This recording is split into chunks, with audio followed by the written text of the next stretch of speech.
Madame, mademoiselle, monsieur, bonsoir. Les ministres ont parlé ce matin en conseil de ce qui préoccupe le plus les Français en ce moment, à en juger par leur conversation. La violence et les moyens d'y faire échec. Nous verrons dans un instant ce qui a été décidé à ce propos. Mais auparavant, le président de la République a tenu à faire une courte déclaration dont vous pourrez mesurer l'importance. S'exprimant en qualité de président du Conseil supérieur de la magistrature, Valéry Giscard d'Estaing a invité les membres du gouvernement à s'abstenir de toute déclaration et commentaire sur les affaires judiciaires en cours qui, quel que soit leur contenu émotif, doivent être laissés à la seule appréciation de la justice. Deux personnalités autour de la table du Conseil des ministres ont dû baisser la tête en entendant ce rappel à l'ordre, les deux ministres d'État Jean Le Canuet et Michel Poniatowski, qui, la semaine dernière, publiquement, n'avaient pas caché qu'ils étaient partisans de la peine de mort pour le crime commis par le ravisseur et le meurtrier du petit Philippe Bertrand. La fonction de ministre, et a fortiori celle de garde des Sceaux, ministre de la Justice, impose une réserve à laquelle un simple citoyen n'est pas soumis. Le président de la République a tenu à le rappeler solennellement. À propos de la violence et pour lutter contre la criminalité, des orientations ont été décidées et quelques mesures ont été prises. D'abord, un comité d'études est créé. Il sera chargé, dans le délai d'1 an, de procéder à une investigation scientifique du problème de la violence, de la délinquance et de la criminalité dans notre société. Les travaux de ce comité, qui sera présidé par Alain Pierrefitte, l'ancien ministre, serviront au pouvoir public dans la mise au point de nouvelles mesures. Mais sans attendre, des dispositions ont d'ores et déjà été arrêtées. En voici l'essentiel. Premier objectif du gouvernement, améliorer l'action préventive de la police. Par exemple, les contacts vont se multiplier entre policiers et directeurs de banques, de bijouterie, de grandes surfaces, de pharmacies, etc. Chacun sera invité à donner son avis pour renforcer la sécurité de son magasin. Par exemple aussi, on augmentera le nombre des postes de police dans les banlieues et les grands ensembles. 50 ont déjà été créés en 1975, d'autres le seront en 1976. Deuxième objectif, la dissuasion. D'une part, les opérations coup de poing et les contrôles de nuit seront multipliés. Les CRS et les gendarmes mobiles viendront d'ailleurs aider les policiers municipaux. L'an dernier, ce type d'action a été payant. D'après les statistiques, rien qu'à Nantes par exemple, les agressions ont baissé de 58%, les cambriolages de 59%, les vols de 45%. D'autre part, les bandes de mauvais garçons seront systématiquement surveillées. Tous les criminels étrangers seront automatiquement expulsés dès leur sortie de prison. Troisième objectif, renforcer la répression. Les sanctions pour port d'armes prohibées, pour récidive ou pour association de malfaiteurs seront plus sévères. Oui, n'est-ce pas, nous avons un système qui est assez ancien et qui distingue entre les armes de guerre et puis les armes de défense et de tir. Dans un cas, les sanctions sont plus fortes que dans l'autre. On sait que les criminels utilisent indifféremment les unes ou les autres. Par conséquent, c'est un texte qui va uniformiser la réglementation et aggraver, puisque la peine pourra aller jusqu'à 5 ans de prison et 10 ans en cas de récidive. De la même façon d'ailleurs, en ce qui concerne alors les ventes d'armes et la détention, il y aura là un certain nombre de mesures, en particulier d'abord en ce qui concerne les mineurs. Pas de possibilité d'achat en dehors d'une autorisation parentale et à condition évidemment qu'ils aient déjà au moins 16 ans. Également en ce qui concerne les armes de grande chasse qui comportent une lunette de tir et qui peuvent servir aux attentats. Et alors, surtout, ce qui est important, c'est que dans le temps, on accordait une autorisation pour la vie entière. Maintenant, elles sont valables que pour 5 ans. Et ça permettra par conséquent un contrôle constant, de la même façon que toute personne qui perdra ou se fera voler une de ces armes devra en faire déclaration pour permettre ainsi à la police de connaître exactement la situation dans ce domaine. On va se préoccuper également d'indemniser ceux qui risquent leur vie en aidant les forces de l'ordre et ceux qui sont victimes d'attentats dont les auteurs n'ont pas été retrouvés. Deux priorités pour le gouvernement, les jeunes et les vieux. Dans chaque département, un fonctionnaire de police sera spécialement chargé du problème des jeunes délinquants. Pour les personnes âgées, une vaste campagne d'information est en cours. Son but, une mise en garde contre les malfaiteurs. Le principal effort des responsables du maintien de l'ordre portera sur les 12 départements qui représentent à eux seuls 60% de l'ensemble de la criminalité en France, c'est-à-dire Paris et sa banlieue, le Nord, le Rhône, les Bouches-du-Rhône, l'Isère et la Loire-Atlantique. Mais le reste du pays ne sera, bien sûr, pas oublié. Enfin, la lutte contre la criminalité continuera de s'organiser à l'échelon international et notamment en Europe. Au moment même où se tenait ce Conseil des ministres consacré en partie à la lutte contre la violence, la cour d'assises de la Côte d'Or jugeait un homme accusé d'avoir assassiné une dame de 80 ans, et cela dans des conditions horribles, je n'insiste pas. Cet homme, Moussa Benzara, un ancien harki, a été condamné à mort, les jurés n'ayant retenu aucune circonstance atténuante. Enfin, nouvel épisode sanglant relevant de la délinquance, cette nuit, à Maintenon, dans l'Eure-et-Loire, un préparateur en pharmacie a tiré sur 2 jeunes gens qui cherchaient à voler de la drogue. L'un d'eux a été tué, l'autre est grièvement blessé. Il s'agit de jeunes gens qui étaient venus tout exprès de la région parisienne pour attaquer cette pharmacie de Maintenon. En 1974, quelques 700 pharmacies ont été ainsi attaquées par des drogués en quête de stupéfiants. Décidément, oui, le problème évoqué par le Conseil des ministres aujourd'hui est d'actualité. François Mitterrand a été accueilli avec beaucoup d'égards à Alger, où il se trouve actuellement à la tête d'une importante délégation en voyage que l'on qualifie d'officiel dans la capitale algérienne. Le premier secrétaire du Parti socialiste n'est pas reçu tout à fait comme le serait un chef d'État, mais presque. En fin d'après-midi, il a eu une longue conversation avec le président Boumedienne. Cette solennité affectée, cet accueil chaleureux, n'est pas sans rappeler, toute chose comparable, le voyage de Nixon en Chine. Le gouvernement algérien, comme le gouvernement chinois, pratique la diplomatie du billard en jouant la boule Mitterrand, n'est-ce pas la boule Giscard d'Estaing, que l'on vise. La question tient à l'esprit. Que le leader socialiste tente de bénéficier des retombées d'une partie dont il n'est peut-être qu'un pion, c'est après tout de bonne guerre.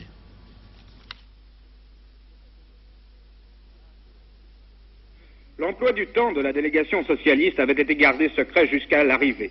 François Mitterrand n'en a pas à se plaindre. 3 rencontres avec le président Boumedienne, dont 2 pour lesquelles le leader algérien se déplacera en personne. Un fait unique dans les annales de l'Algérie contemporaine. Cela dit, au moment même où le premier secrétaire du Parti socialiste débarquait à Alger, Houari Boumedienne affirmait une fois de plus que la France est entièrement responsable de la détérioration des relations franco-algériennes. François Mitterrand en a également parlé. Il semble qu'il y ait un certain refroidissement. Je ne dis pas une brouille, une rupture. Il y a les événements du Sahara, il y a les relations économiques, il y a, semble-t-il, une certaine déception sur les engagements pris il y a quelques mois. Bref, je pense qu'il y a un redressement à opérer. Il y a un an à peine, le nom de François Mitterrand prononcé à Alger ne provoquait pas que des réactions de sympathie, loin s'en faut. Mais aujourd'hui, il y a une volonté délibérée de la part des Algériens de tourner définitivement la page. On oublie le ministre de l'Intérieur de 1954 pour ne penser qu'au leader d'un parti socialiste rénové qui n'a, disent les Algériens, plus rien à voir avec la SFI. Le problème, c'est que justement, il y a un an, presque jour pour jour, Valéry Giscard d'Estaing était reçu ici à Alger avec tous les honneurs. Depuis, le moins qu'on puisse dire, c'est que le triomphe s'est bien estompé. Alors on peut se demander aujourd'hui si la chaleur de l'accueil réservé à François Mitterrand n'est pas également un avertissement à peine déguisé à l'exécutif français. Battu et content, c'est la formule qui peut s'appliquer au président Ford après les élections primaires du New Hampshire.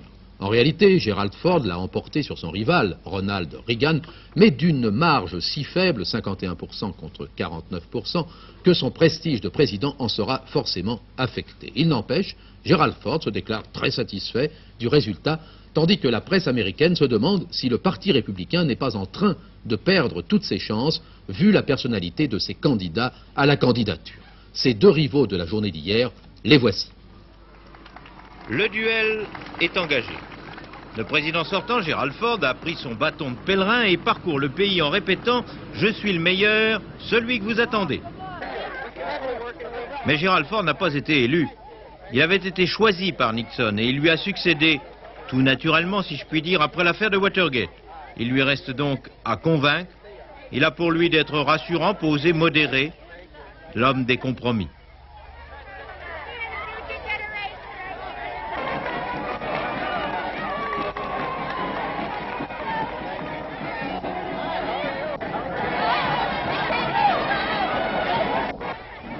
Il se déguise bien parfois en Zorro, surtout pour attaquer le Congrès, le Parlement, qui l'embête.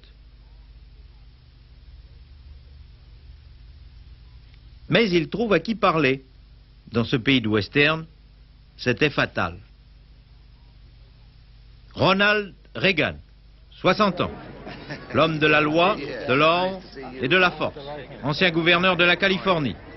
Il prétend réformer l'État. Nous ne pouvons continuer ainsi, dit Reagan. Nous avons un gouvernement qui dépense 1 million par jour. Nous avons une dette qui s'aggrave d'1 milliard par an. L'inflation vient de là. Cette année, le déficit est tel que le gouvernement va littéralement confisquer les 4/5 de l'argent disponible sur le marché. Ce qui signifie que l'industrie n'aura pas les capitaux nécessaires pour son expansion ou pour la création d'emplois dont nous avons besoin. Ronald Reagan dit tout cela avec une assurance et un profil qui plaît. Il a été radioreporter, puis acteur à Hollywood, où il jouait déjà les rôles de justicier, de shérif ou de playboy.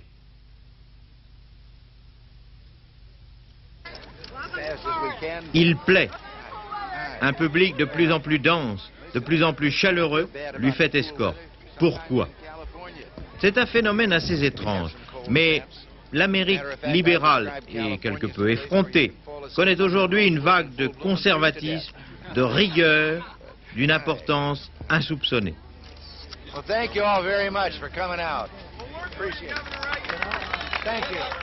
Et ce n'est pas seulement le fait de générations âgées. Les jeunes aussi manifestent cette tendance à la fermeté qui s'incarne dans un homme comme Reagan. Il a trouvé des supporters partout, non seulement en Californie, mais sur la côte Est. Voilà 2 mois déjà qu'il a commencé sa campagne avec d'énormes moyens.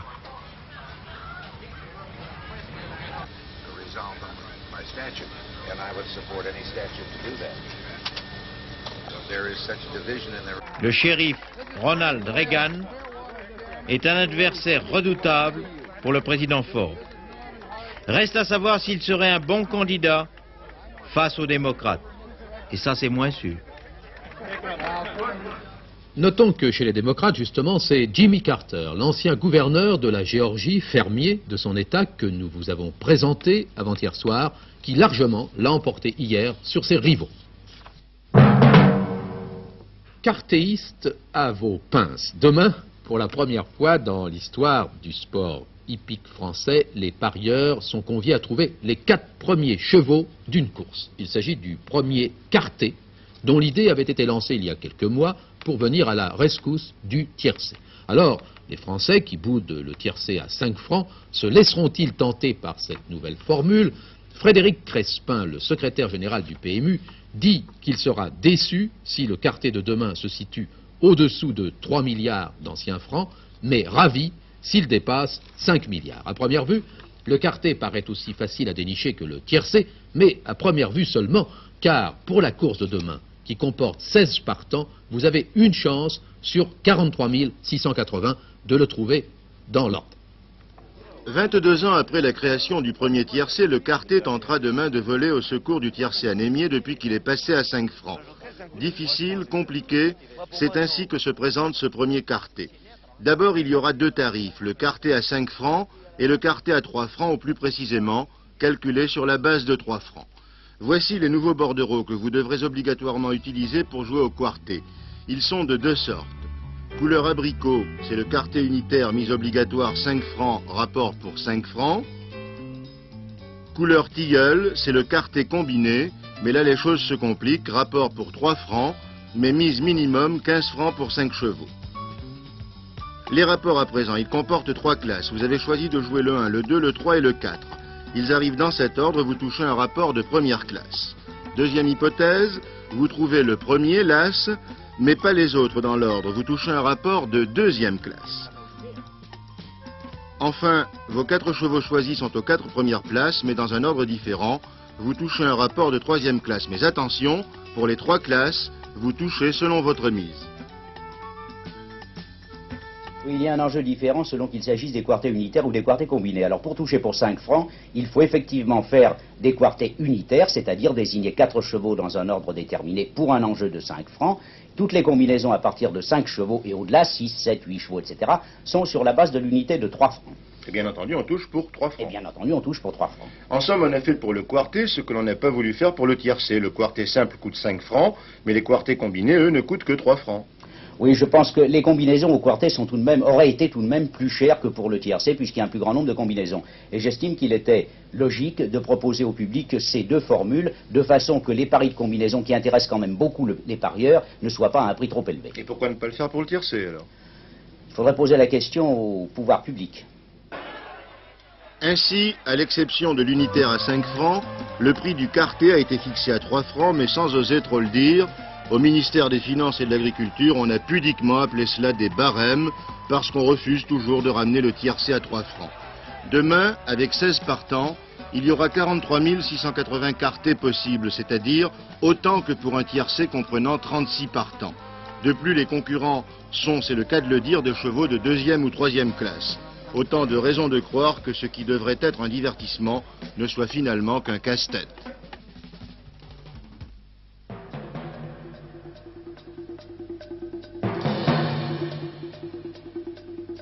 Van foule enthousiaste pour Richard Nixon avec les Chinois sur l'immense place Tiananmen à Pékin.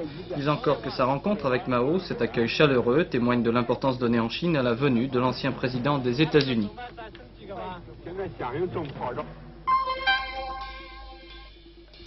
Faute de preuves, le représentant aux Pays-Bas de la firme Dassault est acquitté. Il était accusé d'avoir tenté de soudoyer 2 députés hollandais afin qu'ils incitent leur gouvernement à acheter des Mirage français pour remplacer des avions américains.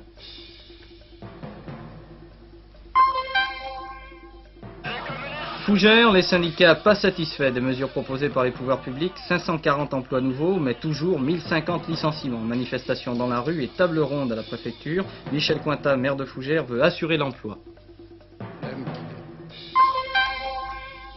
De France, la voici. 63e championnat national de ski dans le Briançonnais. Première épreuve, le slalom géant féminin. Premier titre pour Danielle de Bernard devant Jacqueline Rouvier et Patricia Emonet. Demain, descente homme.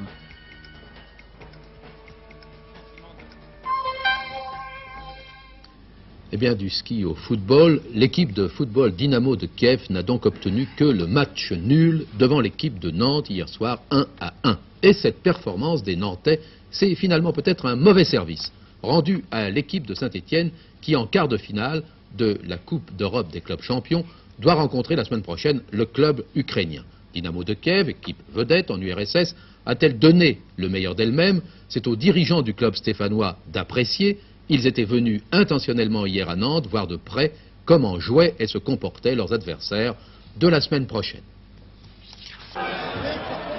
Il est probable, sinon certain, que le Dynamo de Kiev en blanc a caché son jeu hier soir contre Nantes et que mercredi prochain, les Soviétiques présenteront un tout autre visage pour le match aller des quarts de finale de la Coupe d'Europe face à Saint-Étienne. Ils n'ont pas enchanté, loin de là, le public nantais, mais leur devise semble être le résultat avant le tout. Les Stéphanois étaient venus au grand complet pour observer leurs futurs adversaires. Ils n'ont pas été terriblement impressionnés, mais pensaient que c'est à Simferopol dans 8 jours que tout se jouerait.